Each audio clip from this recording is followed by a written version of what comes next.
بالله من الشيطان الرجيم. بسم الله الرحمن الرحيم. الحمد لله رب العالمين والصلاة والسلام على أشرف الأنبياء والمرسلين. أما بعد فقد قال الله تبارك وتعالى في القرآن الحكيم وهو أصدق الصادقين وقوله الحق. بسم الله الرحمن الرحيم. لقد كان لكم في رسول الله أسوة حسنة لمن كان يرجو الله واليوم الآخر وذكر الله كثيرا.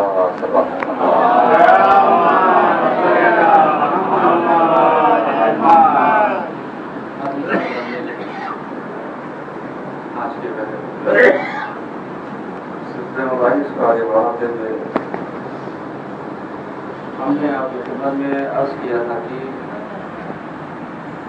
آج کے اس پرآشوب دور میں اگر کوئی ذات اتحاد اور اتفاق کا مرکز بن سکتی ہے تو اس ذات کا نام ہے رسول اکرم،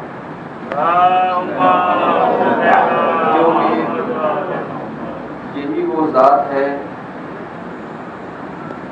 کہ جو ہر دور میں انسان کے لیے آئیڈیل بننے کا حق رکھتی ہے، اور کسی ذات کے اندر وہ تمام کے تمام خصوصیات پائی جاتی ہیں کہ جو ایک پیشوا اور رہبر کے اندر پایا جانا چاہیے.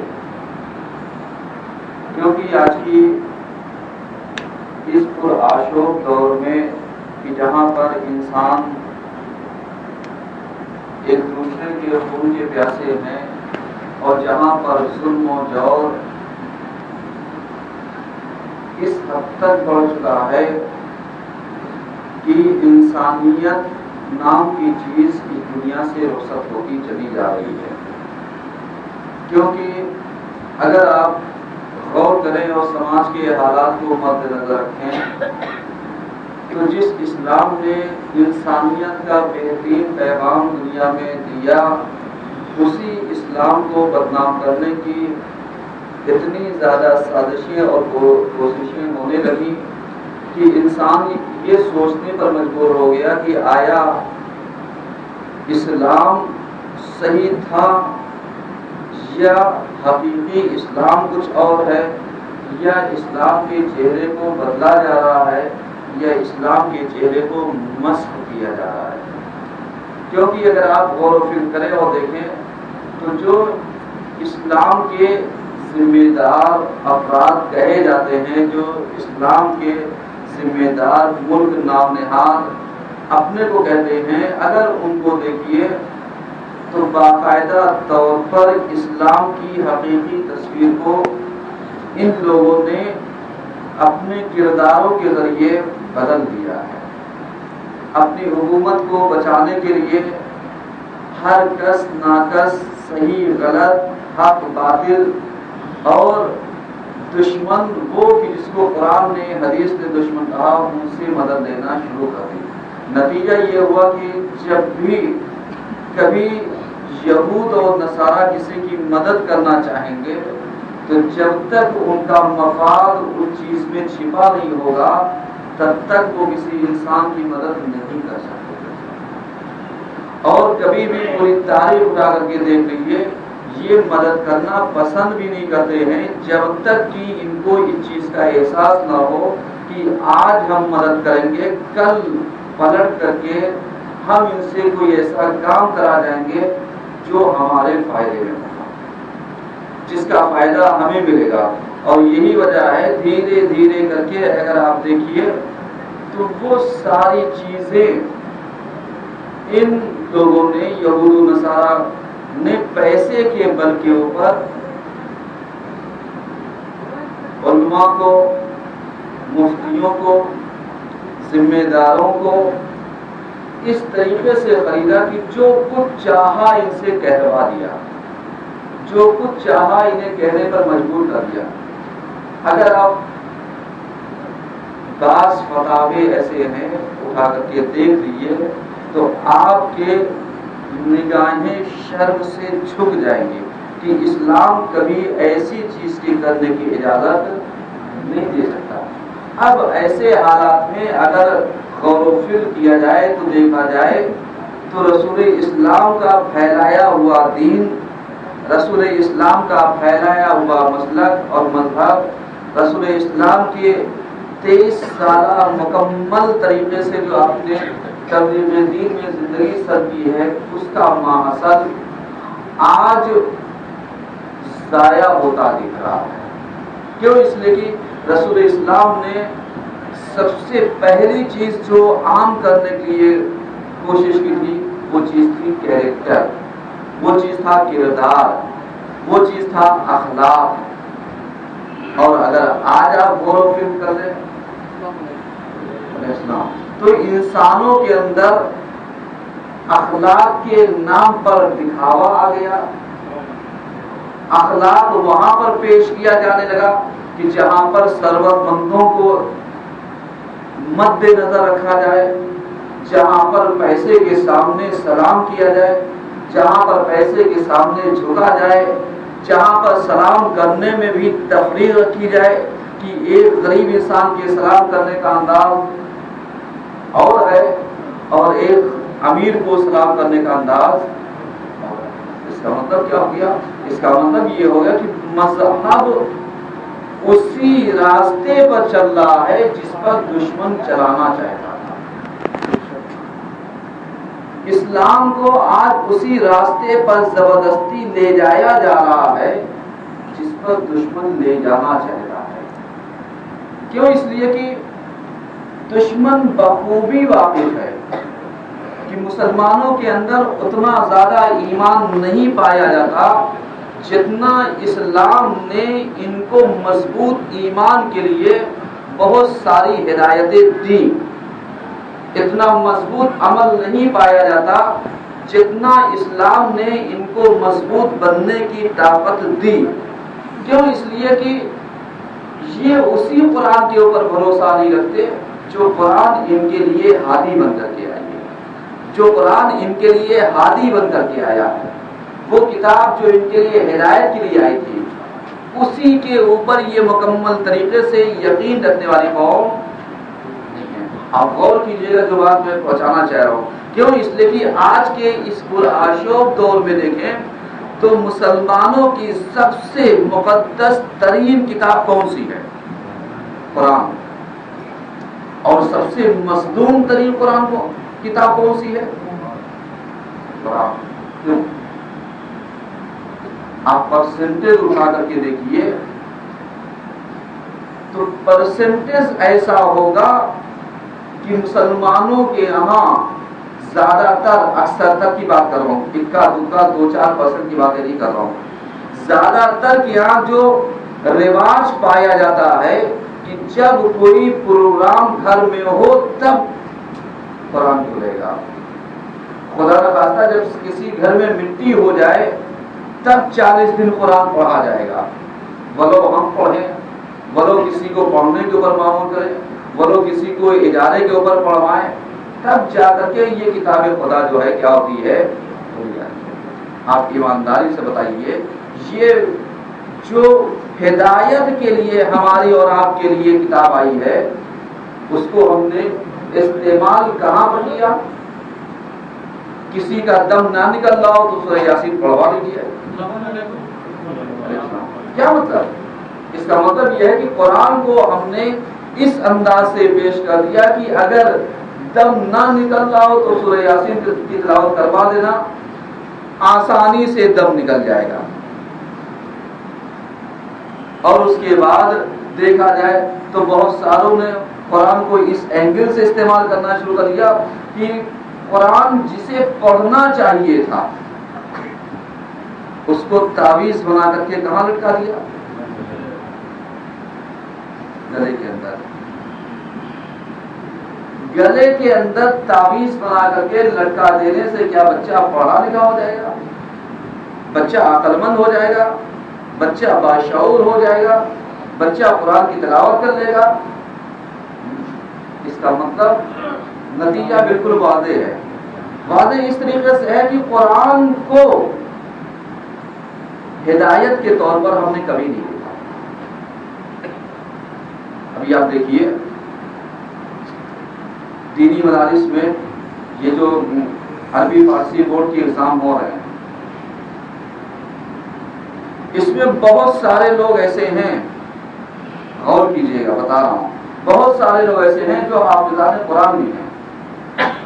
حافظان قرآن ہونے کے باوجود پرچے میں الحمد و قل اللہ سے استدلال کرنے کو آیا تو سورہ تو لکھ لیا، ترجمہ نہیں لکھ پائے۔ آپ ایمانداری سے بتائیے، آپ غور کیجئے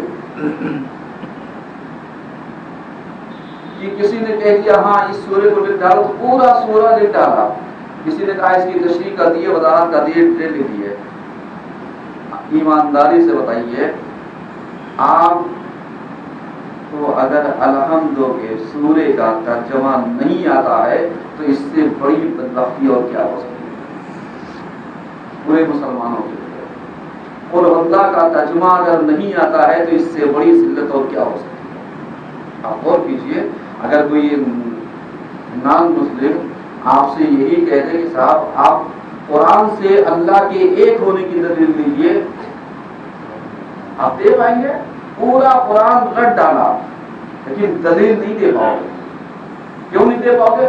کیونکہ قرآن کو اس اینگل سے پڑھا ہی نہیں گیا، قرآن کا اس اینگل سے مطالعہ کیا ہی نہیں گیا۔ تو ایمانداری سے بتائیے، وہ قرآن جو ہدایت کے لیے آیا تھا، آپ نے اس کو کس جگہ پر استعمال کیا؟ یہی کہ 2-4-10 روپے کا قرآن خرید لیا جو تعویذ والا آیا اور اس کو گلے میں لٹکا دیا۔ کیا ہے بھائی؟ مولانا صاحب یہ قرآن ہے بچے کی حفاظت کے لیے۔ قسم خدا کی بے شک ہے ہدایت کے لیے، حفاظت کے لیے، لیکن اس سے بہتر طریقے سے حفاظت اس وقت ہو جاتی کہ جب یہی لٹکانے والا قرآن کی ایک سورت پڑھ کر کے اپنے اوپر دم کر لیتا تو ہدایت مل جاتی، اس کے اثرات روح تک مرتب ہوتے۔ ورنہ قرآن خود ہی کہہ رہا ہے کمثل الحمار یحمل اسفارا، ان کے اوپر کتابوں کے بوجھ لاد دینے سے کبھی پڑھے لکھے ہونے والے نہیں ہیں۔ ان کی مثال ایسے ہے جیسے گدھوں کی پشت کے اوپر بوجھ کو لاد دیا جائے تو بوجھ کے لاد دینے سے گدھا پڑھا لکھا نہیں ہو جاتا۔ آپ اور کیجیے گا، یہ ہے مسلمانوں کی اصلی حالت کہ جو قرآن کو پڑھنا نہیں چاہتے۔ جب قرآن کو پڑھنا نہیں چاہو گے تو رسول اسلام کی ایک تاریخ کا مطالعہ کیا کرو گے؟ رسول اسلام کو کیسے پہچانواؤ گے؟ رسول اسلام کی شان کو کیسے بتلاؤ گے؟ رسول اسلام کی حیات طیبہ کی صحیح تحلیل کیسے کرو گے؟ جب صحیح تحلیل نہیں کرو گے تب تمہیں کیا پتا چلے گا کہ اسلام کیا میسج دینا چاہتا ہے، اسلام کیا کیا پیغامات دینا چاہتا ہے، اسلام کیا کیا تقاضے کرنا چاہتا ہے، اسلام کن کن حقوق کو ہم سے چاہ رہا ہے۔ کیا آپ سمجھ سکتے ہیں؟ نہیں، بلکہ مسلمانوں کا ذہن صرف اس چیز کے اوپر لگا رہتا ہے کہ کس طریقے سے پیٹ بھر لیا جائے، کس طریقے سے شکم سیری کی جائے، کس طریقے سے روزی روزگار میں لگا جائے۔ تو ہر چیز کی جگہ اپنی الگ الگ ہے۔ جس طریقے سے سارے کام آپ اپنے یعنی برنامے میں، پروگرام میں، پروگرامنگ کے تحت انجام دیتے ہو، اسی طریقے سے قرآن کو پڑھنے یا سیکھنے کے لیے وقت کیوں نہیں نکالتے؟ ایک صفحہ مطالعہ کیوں نہیں کرتے؟ ایک آیت کی تلاوت ترجمے کے ساتھ کیوں نہیں کرتے؟ دیکھو تو صحیح، عمر کے ایک حصے میں اگر تم ایک ایک آیت پڑھو گے تو چند سال میں تم قرآن کو ترجمے کے ساتھ ختم کر دو گے۔ صحیح ہے؟ جب یہ جذبہ پیدا ہوگا، جب تم ترجمہ پڑھو گے تب قرآن کہے گا الا بذکر اللہ تطمئن القلوب، کہ بے شک خدا کا ذکر ہی انسان کو سکون دینے والا ہے۔ صحیح ہے؟ الا بذکر اللہ تطمئن القلوب، ذکر جو ہے وہ قلوب کو مطمئن کرنے والا ہے، سکون دینے والا ہے۔ اطمینان دینے والا ہو. اور ہم لوگ تلاش کہاں کر رہے ہیں؟ دکانداری میں. ہم لوگ سکون کو تلاش کہاں کر رہے ہیں؟ اے سی روم میں. ہم لوگ سکون کو تلاش کہاں کر رہے ہیں؟ بہترین کھانے میں. ہم لوگ سکون کو تلاش کہاں کر رہے ہیں؟ بہترین پراپرٹی میں. یہ تو ہے.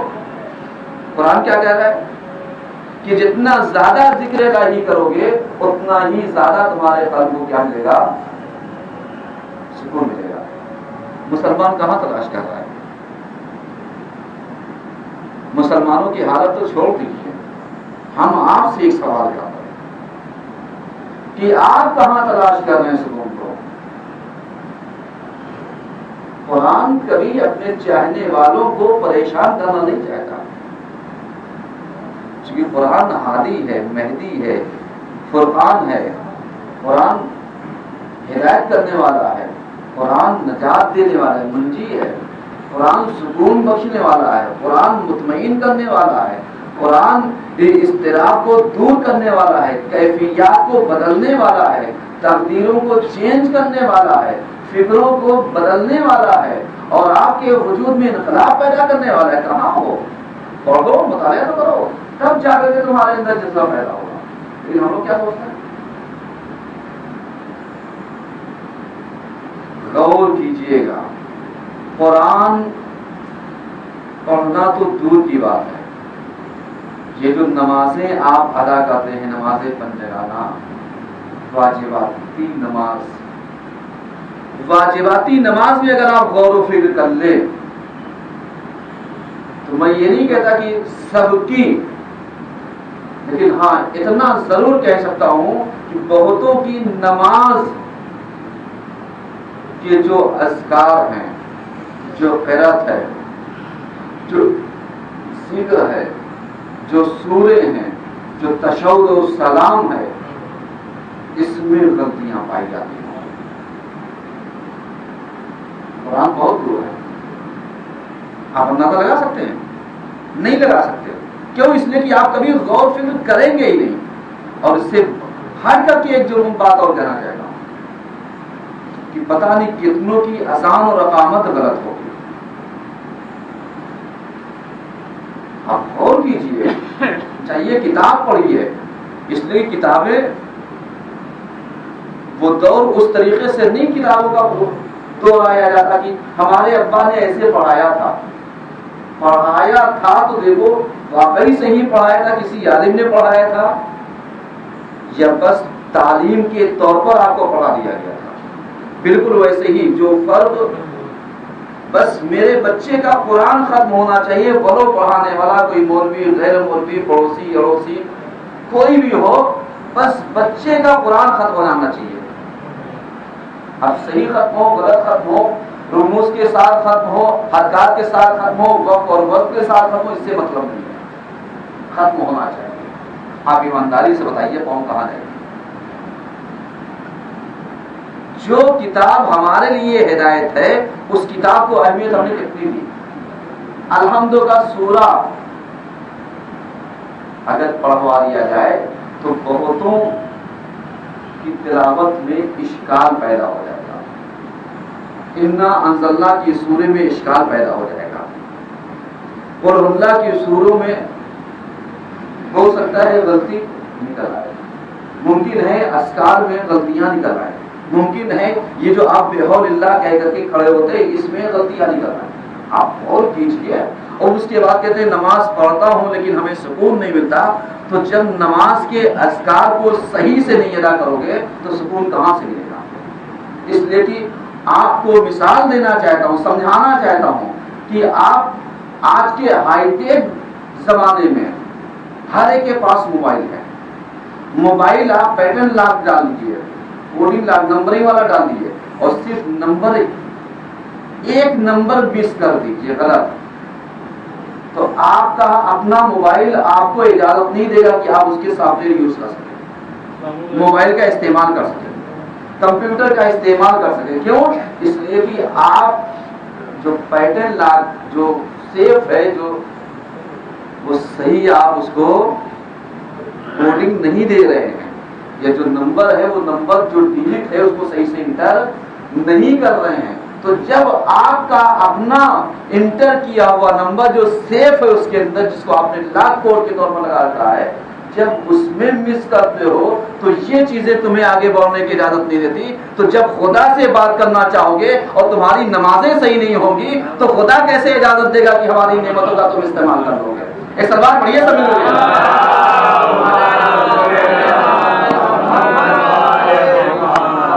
تمہیں سکون کیسے ملے گا؟ آپ غور کیجیے کہ قرآن پڑھو، مکمل طریقے سے پڑھو، صحیح طریقے سے ادائیگی کرو، اور اس کے علاوہ اذان اقامت بہت سارے ایسے ہیں رٹو ٹوٹے کہ پوری عمر بتا دیں. ایسا نہیں کہ یہ چیزیں بتائی نہیں گئی ہیں، بتائی گئی ہیں مغربین میں 5 منٹ کے مسئلے مسائل. کوئی یہ نہیں کہہ سکتا مولانا صاحب نے نہیں بتایا، بالکل بتایا. یہاں سے پھر کہہ رہا ہوں بتایا ہے، اور بہتوں کے اشکال کرنے کی بنیاد پر یہ پروگرام بند ہو گیا تھا کہ صاحب اگر ہم نے فلاں صاحب اے علی صاحب، فلاں صاحب، حسین صاحب، باقر صاحب، میں معصومین کے نام دے رہا ہوں، کسی پرسن کے نام نہیں دے رہا ہوں، آپ پڑھیے. بھائی جب اگر کسی سے پڑھوایا جائے گا تو جب پڑھے گا تبھی تو غلطی سامنے آئے گی. اب اس کو اینگل بدل دیا گیا. یہ لیجیے صاحب مولانا نے بے عزت کرنے کا بزرگوں کی ایک نیا طریقہ نکالا. اب مولانا صاحب کو چاہیے کہ پوچھے نہیں، وہ یہ جو وائٹ بورڈ یہاں مدرسے کا ہے اس کے اوپر لکھ دے. قسم خدا کی اتنی پڑھی لکھی قوم ہوتی کہ بورڈ پہ لکھی ہوئی احادیث کو پڑھ لے.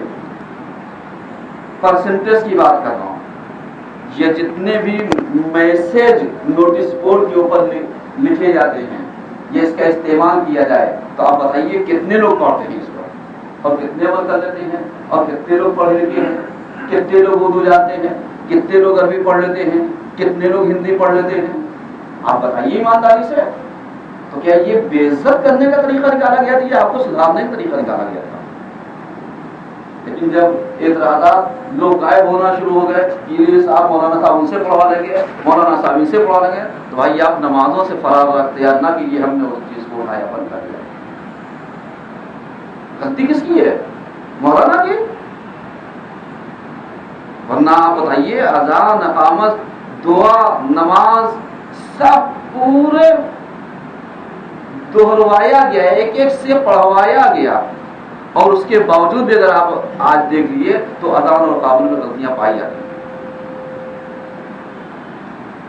یہ شرم کی بات ہے. کیوں؟ اس لیے کہ ایسا نہیں کہ انسان سنتا نہیں، سنتا ہے، لیکن بس اس کان سے سنا، اس کان سے نکال دیا. اگر یہی اس اینگل سے سنے کہ لاؤ میں اپنی اصلاح کروں، جب اصلاح کی غرض سے دہرائے گا ثواب زیادہ ملے گا. غلطی اگر ہوگی تو وہ سوال کرے گا کہ یا تو میں غلط ہوں یا اذان دینے والا یا اقامت کہنے والا، اس کی اصلاح فرما دیجئے. آپ سمجھ لیں 2 کنڈیشنیں ہوں گی. لیکن نہیں، اس لیے کہ ذہن میں جو پرانی فکریں بھری ہوئی ہیں، جمود پایا جاتا ہے فکروں کا، وہی چیزیں آج بھی رواں تمام ہیں. اور سب سے بڑھ کر کے آپ ایمانداری سے بتائیے، یہ جو نماز کے بعد آپ دعا پڑھتے ہیں یا صاحب الزمان سب پڑھتے ہیں، کیا اس کو نہیں بتایا گیا؟ کیا اس کی اصلاح نہیں کی گئی؟ کیا اس کو ترجمے کے ساتھ نہیں بتایا گیا کہ اس کا مطلب کیا ہوتا ہے، اس کا مطلب کیا ہوتا ہے؟ لیکن اگر آپ ایک دن ریکارڈنگ کر کے غور کر لیجیے تو آپ کو پتا چل جائے گا پڑھنے والے کتنے سچ پڑھتے ہیں. اور ابھی آپ کسی سے ٹوک دیجیے، نتیجہ یہ ہوگا کہ یہ لیے صاحب اتنی عمر ہوگی پڑھتے ہوئے، ابھی تک کوئی کسی مولانا نہیں ٹوکا. یہ ایک نئے لوگ کے مولانا آ گئے جو ہر بات پہ آپ رکشا، ہر چیز پہ آپ رکشا. نمازیں ہم پڑھتے چلے آئے، مثالیں کیا دی جاتی ہیں؟ فلاں مولانا کہ جن کے زمانے میں ہم پیدا بھی نہیں ہوئے ہوں گے. آپ کیا بتائیں گے؟ آپ تو مولانا، آپ کی پیدائش تو 78 کی ہوگی، ہمارا ساتھ جو ہے سن 60-65 اور جب ہندوستان آزاد نہیں ہوا تب سے ہم فلاں عالم کو جانتے ہیں. اس کا مطلب کیا ہوتا ہے؟ اس کا مطلب بتانا چاہ رہے ہیں کہ آپ ابھی ہمارے سامنے بچے ہو، ہمارا ساتھ جو ہے فلاں اتنے بڑے بڑے عالم مرجع مجہر کے ساتھ رہا ہے. مینٹالٹی بتا رہے کہ آپ ہمیں ٹوکیے گا نہیں، اس لیے کہ ہم اتنے بڑے بڑے عالم کے ساتھ رہے ہیں. قسم خدا کی ایک چھوٹا سا بچہ اگر میری اصلاح کرے تو میں اس کی اصلاح قابل قبول احسان مان کر کے قبول کر لوں گا. یہ جذبہ ہونا چاہیے، اس لیے کہ علم میں عمر میں لاحق نہیں ہوتی ہے، ورنہ بزرگانوں کا جھگڑا اور اسلام کا جھگڑا ختم ہو چکا ہوتا. یہ سلوات پڑھیے سب مل کر.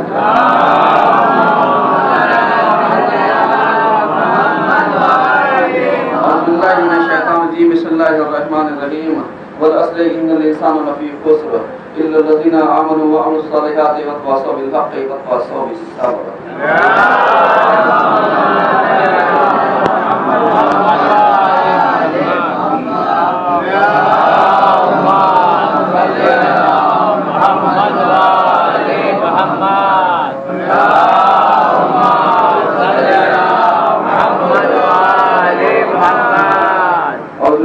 الشیطان الرجیم، بسم اللہ الرحمن الرحیم.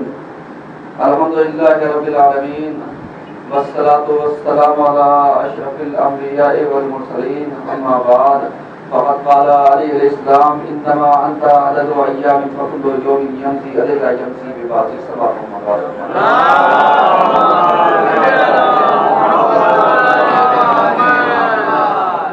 عزیزان گرامی، آج کے دوسرے خطبے میں سلسلہ مباحث کا آگے بڑھاتے ہوئے ہماری بحث چل رہی ہے اس عنوان پر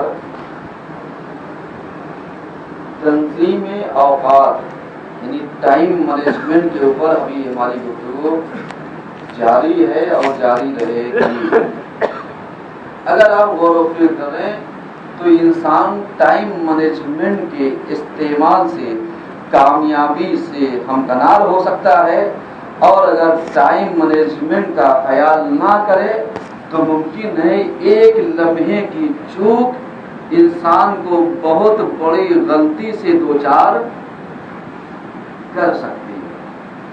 اور ٹائم مینجمنٹ کے اوپر اگر گفتگو کی جائے تو ہم نے پچھلے ہفتے کہا تھا کہ اسلام اتنا زیادہ پنچول ہے اور اتنا زیادہ سخت ہے ٹائم کے سلسلے سے کہ اگر آپ نے وقت کے اندر نماز پڑھی تو ادا مانے گا، اور وقت نکل گیا تو وہ قضا مانے گا.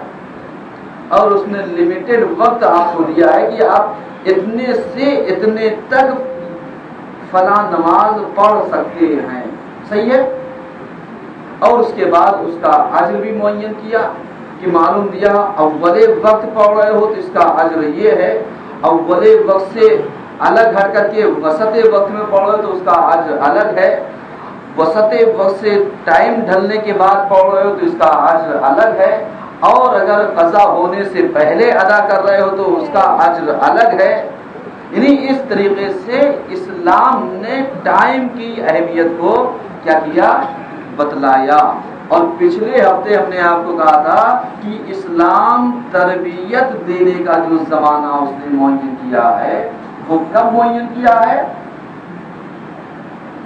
جب آپ اپنے بچے کی ماں کی، اپنے بچے کے ماں بننے کے جو لائق لڑکی یا عورت ہوتی ہے، جب اس کو تم تلاش کرتے ہو، اسلام وہاں سے تربیت کا زمانہ شروع کرتا ہے. اور ہم لوگ تربیت کا زمانہ کب شروع کرتے ہیں؟ جب ہماری بیٹی ہائی اسکول یا انٹر کر لے تب سوچتے ہیں کہ اب اس کے اوپر ذمہ داری کیا ہے. یاد آ رہا ہے پچھلے ہفتے گفتگو؟ آپ غور کیجئے، اسلام کہہ رہا ہے کہ اگر شادی بیاہ کرنا چاہتے ہو، اپنی ازدواجی زندگی سے، میرج لائف سے منسلک ہونا چاہتے ہو تو تمہیں بہت ساری باتوں کا خیال رکھنا پڑے گا. ابھی تمہاری شادی نہیں ہوئی ہے, شادی کے لیے اپنے ہمسر کو تلاش کر رہے ہو. یہ بہت اہم نکات تک لانا چاہ رہا ہوں آپ کے اذہان عالیہ کو, بہت اہم نقطے تک لانا چاہ رہا ہوں آپ کو, متوجہ کرنا چاہ رہا ہوں آپ کو کہ آپ غور کیجئے. ہم لوگ تلاش کب کرتے ہیں؟ ہم لوگ تلاش اس وقت کرتے ہیں کہ بس سڑک چھاپ پر کوئی ایسا ہو کہ جس پر دل ایک عاشق کا دل آ جائے, چاہے وہ کسی مسلک کی ہو, چاہے وہ کسی مذہب کی ہو, چاہے وہ کسی گھرانے کی ہو. آپ غور کر رہے ہیں؟ اور اگر اس کے اوپر پیسے کا چڑھاوا ہو تو کیا کہنا. ابھی نام نہیں لوں گا, ایک جگہ پر ابھی نکاح ہوا, کانپور کی بات نہیں ہے, غیر کانپور کے اس شہر کا بھی نام نہیں لوں گا, کہ جہاں پر مولانا نے نکاح پڑھایا گیسٹ ہاؤس میں, اور نکاح پڑھانے کے تھوڑی دیر کے بعد ان دونوں نے پھیرے لینا شروع کر دیا. بتلا رہا ہوں یہ آپ کو, یہ ہے آج ہماری قوم کہ تم ہمارا والا مان لو, ہم تمہارا والا مان لیں گے. وہ کیجیے, یہ بدبختی ہے اپنی قوم کی. آپ سوچئے ذرا سا, آج ہمارے نوجوان لڑکی لڑکیاں, ہمارے قوم کی بچی بچیاں مسلمان گھرانے کی سب سے زیادہ آپ دیکھ لیجیے فیشن, اس لیے کہ اپنے کاسٹ میں, اپنی برادری میں اگر تلاش کریں گے تو وہ رتبہ کہاں ملے گا. اس لیے کہ سوال یہ ہے, مولانا صاحب فلاں کو تو ہم اپنی کاسٹ میں لے آئیں گے, اپنے مذہب میں لے آئیں گے. ہمارے ہر جملے پر غور کیجیے گا, ہم مومن اور یا مومنہ بنا دیں گے. کتنا زیادہ ثواب ہے, سوچ رہے ہیں کتنا زیادہ ثواب ہے. اب آئیے امام کی ایک حدیث پڑھا. امام کہتے ہیں, یہاں پر امام نے غیر کو نہیں بتایا ہے, اپنے یا مسلمانوں کے اندر کی بات بتائی ہے. بسم اللہ الرحمن الرحیم, ایاک وخزرا الدم. تم غیروں میں جا کر کے تلاش کرتے ہو کہ ہم اپنے جوڑا, اپنا ساتھی, اپنا سنگاتی کس کو بنا لیں؟ غیر کو بنا لیں گے تو کتنا زیادہ ثواب ملے گا. بے شک کنڈیشن الگ ہوتی ہے, ہر کنڈیشن الگ الگ جگہ کے لیے, الگ الگ موقع کے لیے ہوتی ہے. اسلام کیا کہہ رہا ہے؟ اسلام کہتا ہے ایاک وخزرا الدم, تم اس پھول سے بھی بچو. ترجمہ کر رہا ہوں یہ, تم اس پھول سے بھی بچو کہ جو گندگی کے اوپر اگتا ہے. کس کے اوپر؟ گندگی کے اوپر. مولا کیا کہنا چاہتے ہیں؟ یہ ٹائم مینجمنٹ کے اوپر میں آپ کو لا رہا ہوں, بہت باریک نکات تک لے کر کے جاؤں گا آپ کو, کہ آپ دیکھیے یہی لمحہ ہوتا ہے استعمال کا, کہ آپ سنوریے, سدھریے, معصومین کے اقوال کو اپنے دل میں اتاریے. مولا کیا کہتے ہیں؟ ایاک وخزرا الدم, بچو اس پھول سے بھی جو گندگی کے اوپر کھلتا ہے. ہماری قوم میں کیا کہا جاتا ہے؟ ارے ہمیں اس گھرانے سے کیا مطلب, اس خاندان سے. مولانا صاحب لڑکی بہت پیاری ہے, یہ کہتے ہیں نا کہ لڑکی بہت پیاری ہے, ہمیں کیا مطلب, ماں ہوگی, لوگ گھرانہ ہوگا, خاندان ہوگا. امام کیا کہتے ہیں؟ بچو بچوں ایا کا بچوں جو گندگی کے اوپر بھی پھول کھلتا ہے. اب وہ جو اس ذہنیت کے مالک ہیں کہ ہم اپنے سڑک چھاپ عشق کو عشق حقیقی کا نام دے دیں اور جب پھنس جائیں تو اس کو اپنا ساتھی بنا کر کے چھوڑ دیں. آج آپ پرسنٹیج جا کر کے دیکھیے کتنے لوگ اس چیز کی اس مرض میں شکار ہیں. کتنے نوجوان اس چیز میں ملوث ہیں. نوجوان کو تو چھوڑ دیجیے, کتنے شادی شدہ اپنے گھر کو برباد کر رہے ہیں کہ معلوم دیا بڑھاپے کا عشق سوار ہو گیا اور آج کے فیشنیبل زمانے میں پیسہ ہے تو دوسرے یہی سوچتے ہیں ارے پیسے پہ عیش کریں گے کون وہ کرتا ہے, اور اپنے بیوی بچوں کو ایک کنارے چھوڑ دیا. ہمیں پسند نہیں تھی تو کیا کیوں شادی, مطلب 20-25 سال بتا لیا, بچے نوجوان جوان ہو گئے, اس کے بعد جب عشق سوار ہوا وہ بھی کون سا, سڑک والا, واٹس ایپ والا, فیس بک والا ہے. اس بات کو یہیں پر ہوتی ہے. ٹائم مینجمنٹ کے اوپر گفتگو ہماری جاری ہے. اب یہیں پر جو سائیکالوجیکل اسپیشلسٹ ہوتے ہیں, یعنی سائیکالوجیکل جو ڈاکٹرز ہوتے ہیں, ایسا نہیں ہے کہ نفسیات پڑھنا ہر کسی کو نہیں آتا. مثال دے رہا ہوں, بہت غور سے سنیے گا اور سمجھیے گا کہ مولانا رمضان نے کہیں کون سی باتیں ہیں. اس لیے کہ میں اپنے جملے کا ذمہ دار ہوں, کسی کی فکر کا ذمہ دار نہیں ہوں, کیونکہ ہماری باتیں بہت جلدی کیا کر دی جاتی ہیں, ڈائیورٹ کر دی جاتی ہے. ہم نے کہا کچھ اور, پہنچی کچھ اور. لیکن ہاں اس بات کی خوشی ضرور ہے کہ جو موجود ہیں وہ بھی خطبہ سنتے ہیں اور جو موجود نہیں ہیں وہ بھی خطبہ سنتے ہیں. ایک سلوات پڑھیے سب مل کر.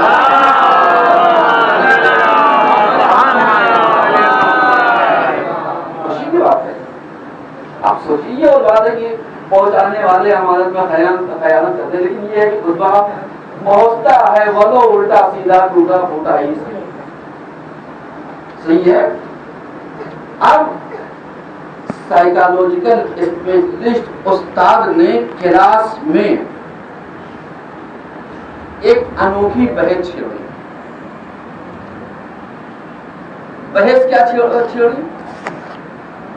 کلاس میں استاد پہنچا اور استاد پہنچنے کے بعد کہتا ہے کہ آج کون ہے جو وائٹ بورڈ یا بلیک بورڈ کے پاس آئے داؤد طلب بنے. سمجھ رہے ہیں, ہے کوئی آنے والا؟ تو کلاس میں ایک عورت, ایک لڑکی اٹھی. اٹھنے کے بعد استاد کے کہنے پر وائٹ بورڈ تک آئی. استاد نے کہا اپنے گھر والے, عزیز و اقارب, رشتے دار, کلاس والوں کے 30 نام لکھو اس لیے. سمجھ رہے ہیں کیا؟ 30 نام لکھو. جب اس نے 30 نام لکھ دیا تو کہا اس میں سے 4 نام پہلے مٹاؤ جن سے تمہارا کوئی لگاؤ نہ ہو. اس نے مٹا دیا. استاد نے کہا اب اس میں سے کچھ نام اور مٹاؤ جن سے اور کم محبت ہو. اور مٹا دیا. استاد نے کہا اس میں سے اور نام مٹاؤ, اور مٹایا. رشتے داروں کا نام مٹا دیا. نوبت یہاں تک آئی کہ 4 نام بچے. 4 نام کون سے؟ ایک باپ, ایک ماں, ایک شوہر اور ایک بیٹا. آپ سمجھ رہے ہیں؟ اور غور کیجیے گا. اب استاد نے کہا اس میں سے 2 نام اور مٹا دو. کیا کہا؟ اس میں سے 2 نام اور مٹا دو. اب وہ جو عورت لڑکی تھی تھر تھر کانپنے لگی. چاروں ہمارے دل کے ٹکڑے ہم مٹائیں تو کس کو مٹائیں؟ آپ اندازہ لگا سکتے ہیں. استاد کا کہنا تھا اس نے ماں اور باپ کا نام اب مٹا دیا. اب استاد نے پھر کہا کون سے 2 نام بچے؟ ایک شوہر کا اور ایک بیٹے کا. کہا اس میں سے 1 نام اور مٹا دو. عورت رونے لگی، لڑکی رونے لگی کہ اب ہم مٹائیں کس کو مٹائیں؟ اور استاد نے کہا 2 میں سے 1 نام تو مٹانے ہیں. اب اس نے بیٹے کا نام مٹا دیا. اب جب بیٹے کا نام مٹایا پورا کلاس بھوچکا. یہ کیا؟ استاد نے کہا ٹھہرو، جواب اسی سے پوچھو، جواب اسی سے پوچھو. کہا یہ بتا دو کہ تم نے نام لکھا اپنے کلاس والوں کے بھی، مٹا دیا کوئی بات نہیں. رشتے داروں کو بھی نام لکھا، مٹا دیا کوئی بات نہیں. گھر کی اور افراد کا نام تھا، تم نے مٹا دیا کوئی بات نہیں. جب 4 بچے تو تم نے ماں باپ کا نام کیوں مٹایا؟ تم ماں باپ کو رکھتی، 2 نام بیٹے کا اور شوہر کا مٹا دیتی. تب اس نے کہا کیونکہ ماں باپ بھی آ کر کے ایک موڑ کے اوپر چھوڑ جاتے ہیں، یا اس دنیا سے گزر گئے یا انہوں نے الگ کر دیا. لڑکی ہے، شادی کیا، سمجھ رہے ہیں؟ کہا چلو اس کا جواب مل گیا. دوسرا جواب کہ جہاں پر شوہر اور بیٹا بچا تم نے بیٹے کا نام کیوں مٹایا؟ آپ سنیں گے جواب. کہا بیٹے کا نام اس لیے مٹایا کیونکہ بیٹے کو چاہے جتنا تم صرف کر دو، پیسہ کوڑی، تعلیم، شادی بیاہ، یہ وہ جب بڑا ہو جائے گا تو کسی نہ کسی بہانے سے، شادی کے بہانے سے، پڑھائی کے بہانے سے، تعلیم کے بہانے سے، بزنس کے بہانے سے تم سے الگ ہو جائے گا، اور جو ساتھ تمہارا زندگی تک دے گا وہ ہے صرف شوہر.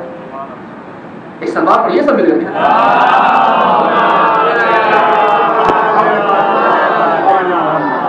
یعنی جو بڑھاپے تک ساتھ دینے والی شخصیت ہے وہ ہے کون؟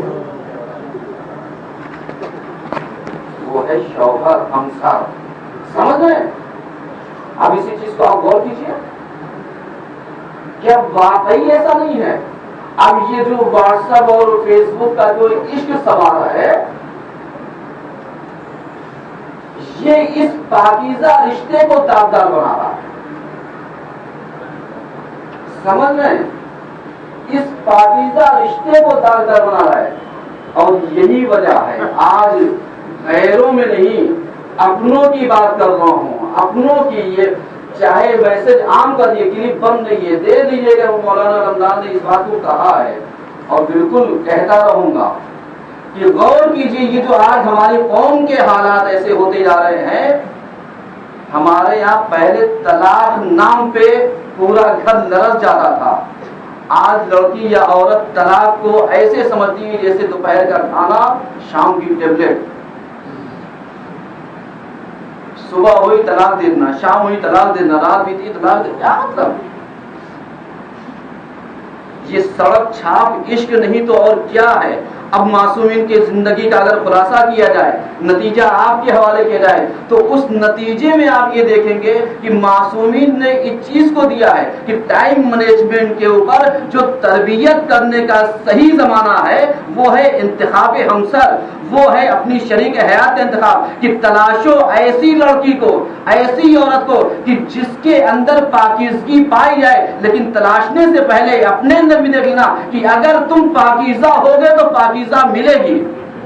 اس لیے کہ یہ میرا نظریہ نہیں ہے، قرآن کا نظریہ ہے کہ للطیبات، پاکیزہ لوگوں کے لیے پاکیزہ عورتیں ہیں، پاکیزہ لوگوں کے لیے پاکیزہ مرد ہیں، پاکیزہ عورتوں کے لیے پاکیزہ مرد ہیں، یعنی اس طریقے سے، اور خبیثوں کے لیے خبیثات ہیں۔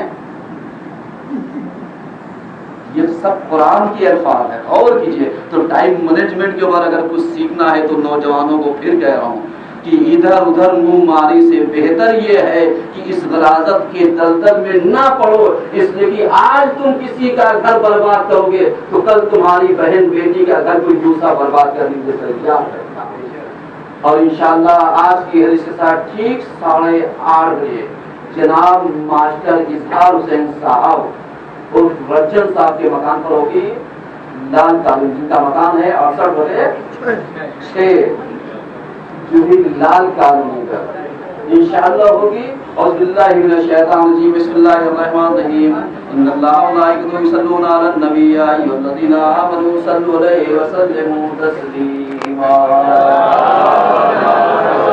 اللهم صل على سيدنا محمد صلى الله عليه وسلم وعلى امير المؤمنين علي بن ابي طالب وعلى فاطمه محمد وعلى الحسن المصطفى والحسين الشهيد بكربلاء وعلى الحسين محمد علي وجعفر محمد وحسين جعفر وعلي بن مسعود علي وعلي بن محمد والحسن بن علي والحسين بن الحسن العسكري عليه الصلاه والسلام۔